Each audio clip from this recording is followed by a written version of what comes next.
Not every prayer is spoken out loud.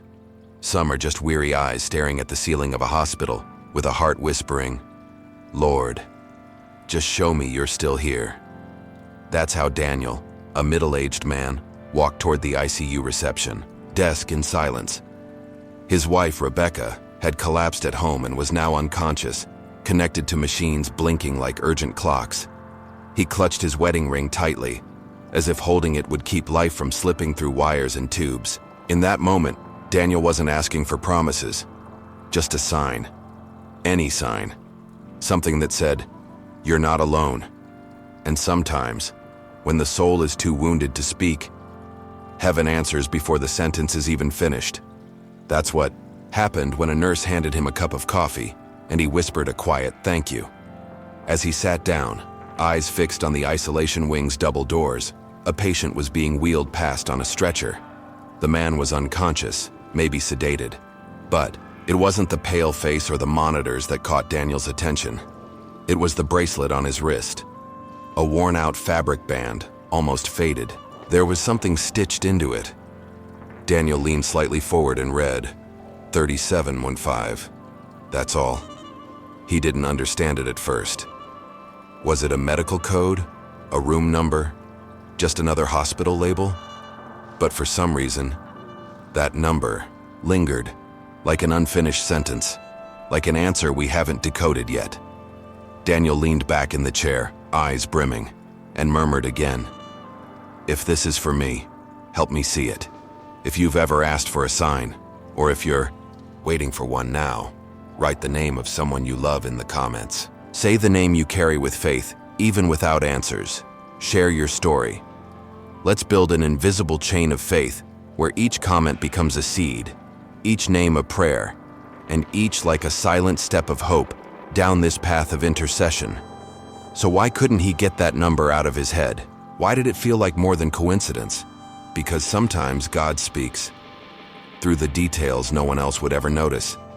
Daniel was never the type to ask for signs, not because he didn't believe, but because he was a man who obeyed quietly.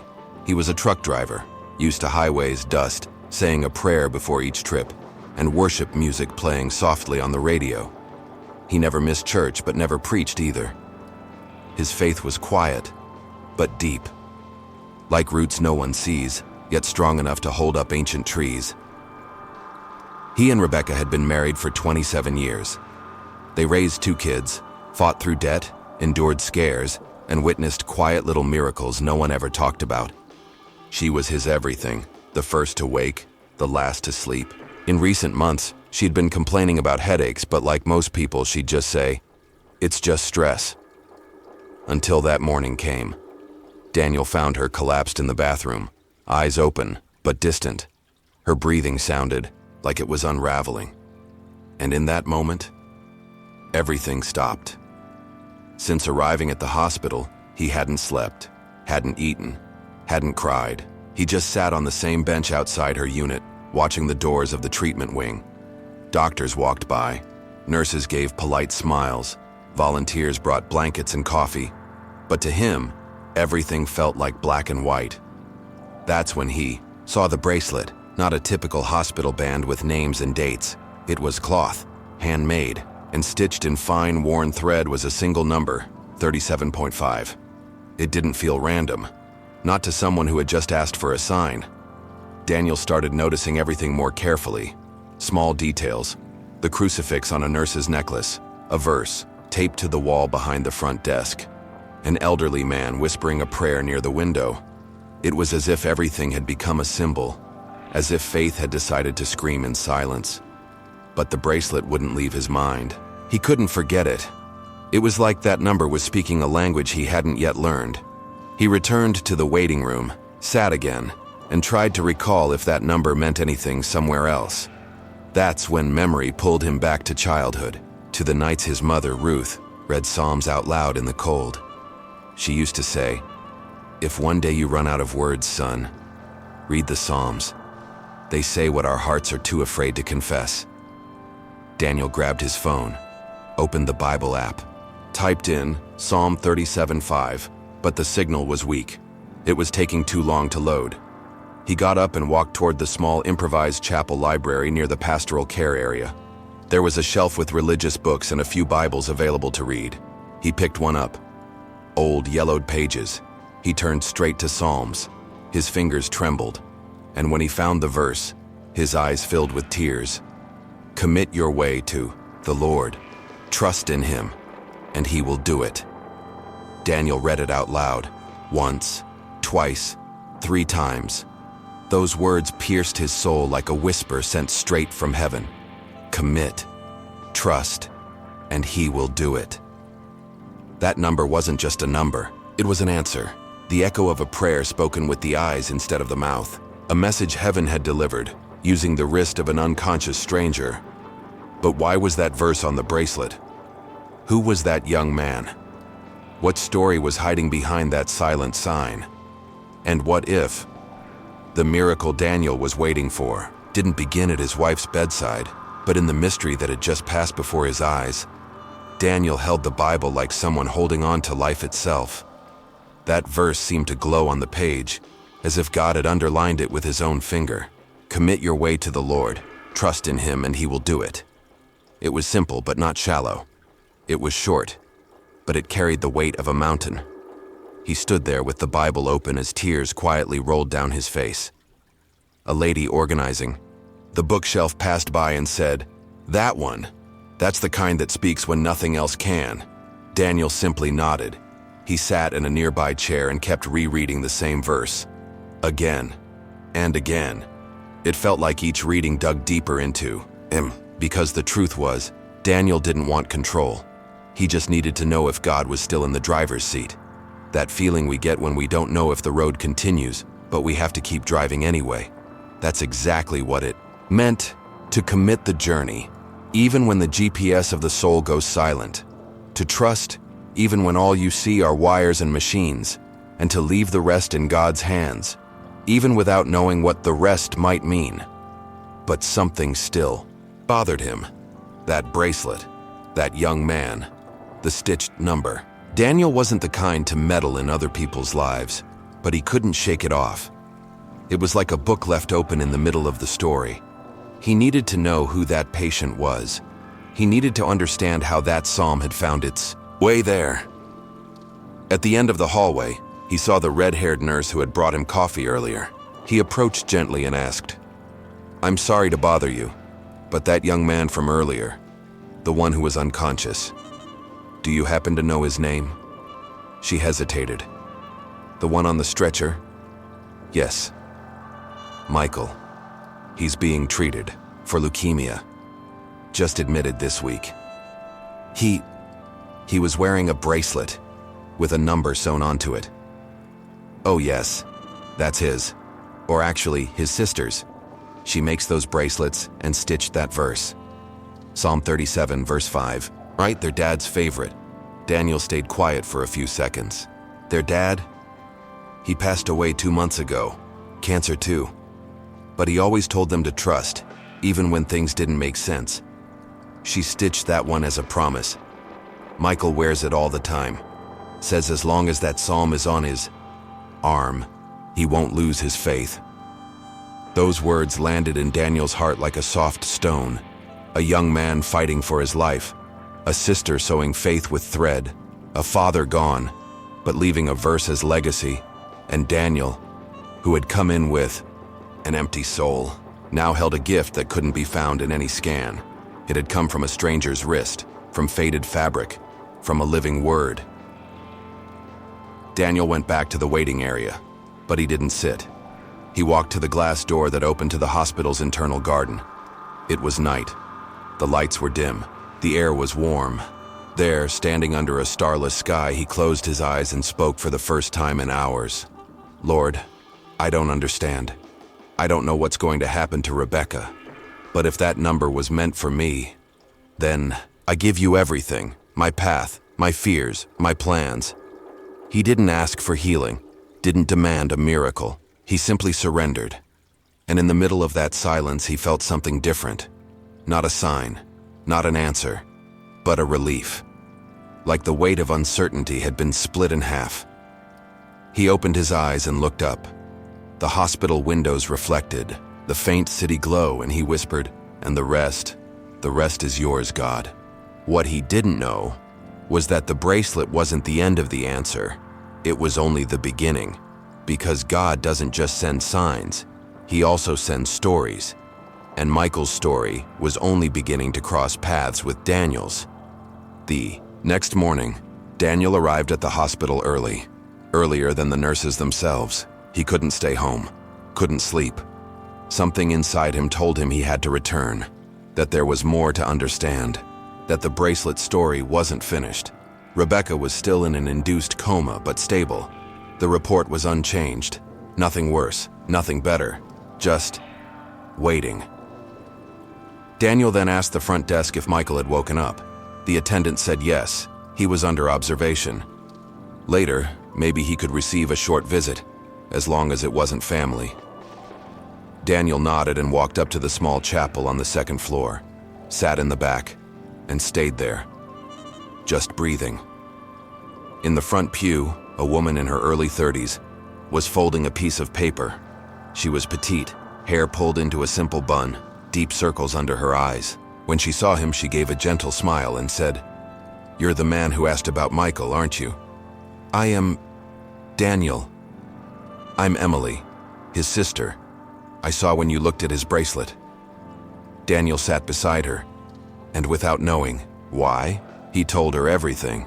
About the prayer in the hallway, about the stitched number, about the verse, and how that small detail had lit up something inside his darkest night. Emily listened quietly, eyes brimming, yet steady. And when he finished, she said softly, "My dad made me promise I'd keep that verse alive, even after he was gone.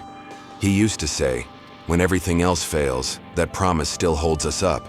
She pulled a small sewing box from her bag, opened it, showed a few other bracelets. "I make one each week. It's like I'm rewriting faith, with thread and needle." She looked at Daniel gently. "But you're the first stranger to actually see one and understand what it means." Daniel smiled, but said nothing. There was something deeper in that moment, something that went beyond words. When Michael started chemo, he got really down, not afraid of dying, but afraid of losing his faith. Emily took a breath. "Our father passed away saying, 'Even if I don't see it, I still believe.' So Michael wanted this bracelet as his armor, and he told me, maybe one day, someone else will need it more than I do." Daniel swallowed hard. Later that day, a nurse approached Daniel. Michael had asked to speak with him, and yes, he was open to a brief visit, even if it was someone outside the family. Daniel walked into the room slowly. Michael looked thin, pale, marked by the battle against cancer, but his eyes were clear, and he smiled. "You're the truck driver, right?" he said, voice faint. Daniel nodded, unsure how he knew. "Emily told me about the bracelet, about the psalm." Daniel stepped closer. I don't even know what to say. You helped me without even knowing it." Michael gave a weak smile. "I always ask God to use this somehow. If I have to suffer, then let it light up someone else's faith." He looked down at his own wrist. "This isn't just fabric, it's a promise. And if it made its way to you, then it's working."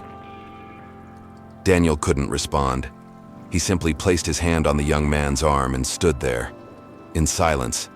It was as if two battles recognized one another, two wounds, two seasons of waiting, two purposes still hidden. That afternoon, Daniel returned to Rebecca's room, picked up the Bible again, turned back to Psalm 37, read the verse one more time, and this time he added in a quiet voice, "Lord, if Michael's pain became an answer for me, then let our pain be an answer for someone else too. Because sometimes God doesn't answer with words, but with people. And healing doesn't always come when we recover. Sometimes it comes when someone else recovers, just because they crossed our path." But what Daniel still didn't know was that the true revelation of that psalm hadn't come yet. The silence of a hospital at night has its own sound. It's not exactly quiet. It's a blend of soft beeps, measured footsteps, and breath held by uncertainty. That night, Daniel walked through that silence as if walking inside his own soul. Michael's words still echoed in his mind, but now, something deeper stirred within him. Is my faith still enough, even without answers? Even though he had already received a sign through the bracelet, the waiting was unbearable. He had understood the message, accepted it, but accepting is not the same as enduring. And in those early hours, with red eyes and a tired body, Daniel went back to the small hospital chapel. No one was there. Just empty pews, an open Bible on the altar, and the reflection of white lights on the polished floor. He knelt slowly, as if carrying not just his body, but the weight of everything he couldn't fix. He tried to pray, but no sound came, no words, just tears. For several minutes he stayed like that, in silence, kneeling, hands clasped, as if saying without saying, "Lord, I'm still here, even without understanding, even without knowing how this ends." And in that silence, something different happened. An older woman walked in. White hair, short steps, eyes closed. She sat 3 pews ahead. Didn't look at him, didn't speak. She simply began to hum, softly, an old hymn. The melody was gentle, but full of soul. And the lyrics said, "If the answer doesn't come right now, still, I will trust and believe. For heaven's silence is not absence. It's just God's time to speak." Daniel closed his eyes. That hymn felt like a spiritual embrace. He didn't know who that woman was. She didn't stay long. Finished the song, made the sign of the cross, stood up, and left without saying a word. But she left something behind. Not on the bench, in the air, in the spirit. Daniel remained there, still kneeling, now with his head resting on his hands. And then, for the first time that night, he spoke in a low voice. "Lord, if it's your will, teach me to trust even when silence is the answer." He paused. "That's all I ask. Let my faith depend not on what I understand, but on who you are." He stayed in silent prayer a few more minutes, then stood up. Before leaving the chapel, he took one of the blank sheets from the small table beside the devotional booklets, sat down and wrote a short prayer. No fancy words, no formulas. He wrote, "Lord, I surrender time to you, because the hurry is mine, but the miracle is yours." He folded the paper carefully, and before returning to his wife's room, he placed it between the pages of the open Bible on the altar, like someone planting a seed only God can harvest. Later, back in Rebecca's room, Daniel looked at her. She was still asleep, still connected to the machines. But something about her face had changed, a kind of peace he hadn't seen before. He smiled, adjusted the blanket over her shoulders, and sat in the armchair beside her. He looked at the bracelet on his wrist, touched the fabric, closed his eyes, and whispered, "The hurry is mine. The miracle is yours." If you're waiting for something and it feels like heaven is silent, write your silent prayer in the comments. It can be one word, a name, or just, "Lord, I'm still here." That's more than enough for heaven to hear you. Share this video with someone who might be going through a season of silence. You might be the sign they've been asking God to send, and who knows, the bracelet they need might still be in God's hands. And in that quiet room, with no visible medical progress, Daniel didn't know. Something had already begun to shift. Because heaven responds before we even notice. And when faith holds firm, time becomes testimony. That night, Daniel didn't go home. He asked to stay in the waiting area, sleeping in a chair close to Rebecca's room. The hospital usually didn't allow overnight visitors, but the staff saw something rare in him, a man who had turned faith into his place of rest. He didn't demand explanations, didn't argue with doctors. He just held the Bible tightly, like someone holding the very hand of God. With the notebook he had found in the chapel, Daniel wrote out the verse by hand. Large letters, clear, without mistakes. Commit your way to the Lord, trust in him, and he will do it. Psalm 37, verse 5. He wrote it again, 3 times, then taped the page to the window beside Rebecca's bed. He wanted her to see it when she woke up. He wanted the nurses to see it. He wanted God to know he understood the message. That night, something different happened. Not a spectacular miracle, not a dramatic change in diagnosis, but a kind of peace that filled his chest, as if God himself were saying, "You've done your part. Now let me do mine." Daniel stood, walked to the hospital's inner courtyard, and right there, between cold benches and quiet trees, he prayed a prayer that would change the way he waited. Lord, today I surrender, not some of it, all of it, not just what I understand, but especially what I don't. I surrender my wife, my fear, my future. I trust you, even trembling, and I give you space to do what I cannot. Do the rest, Lord, because if it depends on me, it ends here. But with you, it can go far beyond what I see. That prayer was simple, but it was complete. Not because Daniel found a solution, but because he did what many cannot. He stopped holding what was never his to carry.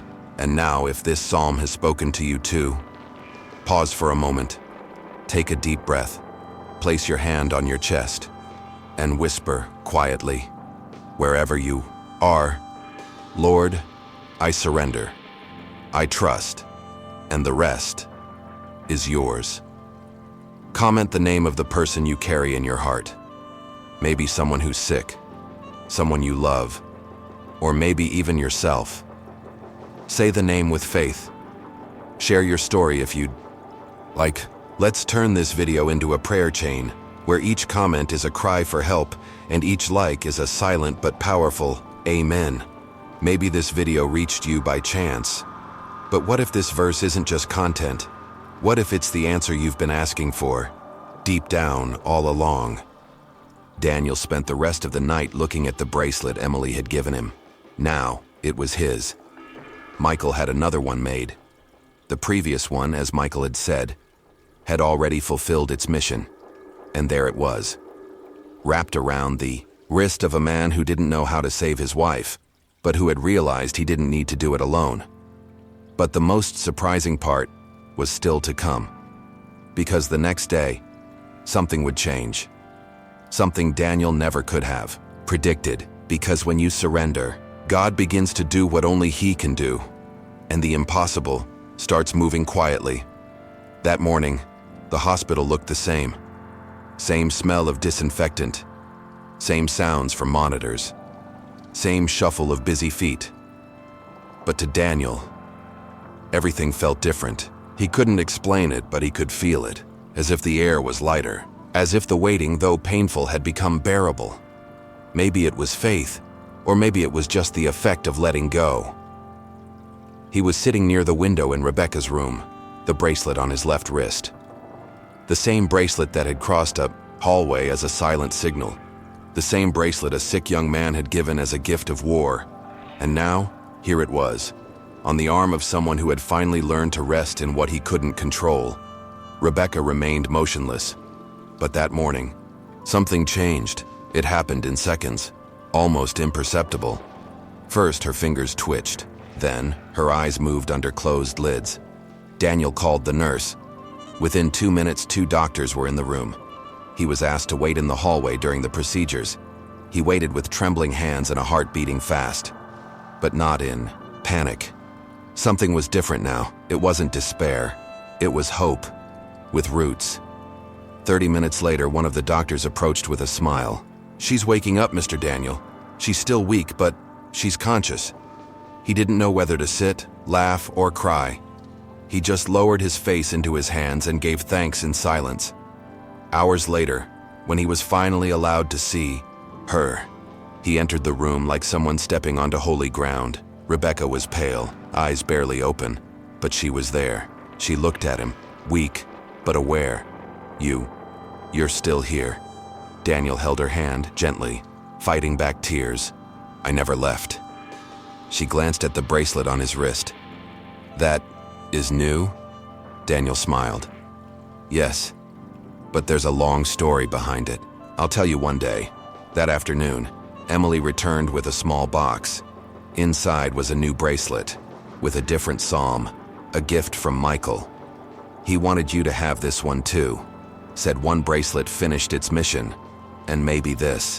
One can start a new one. Daniel read the stitching. Even though I walk through the valley of the shadow of death, I will fear no evil. Psalm 23, right? Said Daniel. Emily nodded. He says he wants to spread the verses, like seeds, maybe even make more to donate here at the hospital.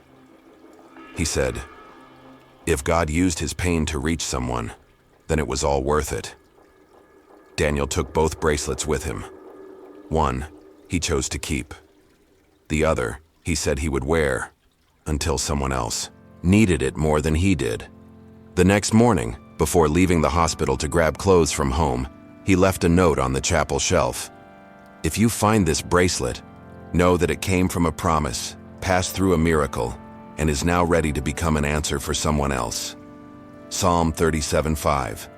And that's how the bracelet became an invisible chain, moving from wrist to wrist, bed to bed, tear to tear. There were no promises of instant healing, no guarantees. But there was a thread, not of fabric, but of faith. And it would continue weaving stories like this one. And if you've made it this far, maybe this story isn't just about Daniel, or Rebecca, or Michael. Maybe it's about you. Maybe God is using these words the same way he used that bracelet, as a quiet answer, sent right when you needed it most. Because pain doesn't have the final word, and the improbable was never the end. It's always been the stage, where God shows he's still writing,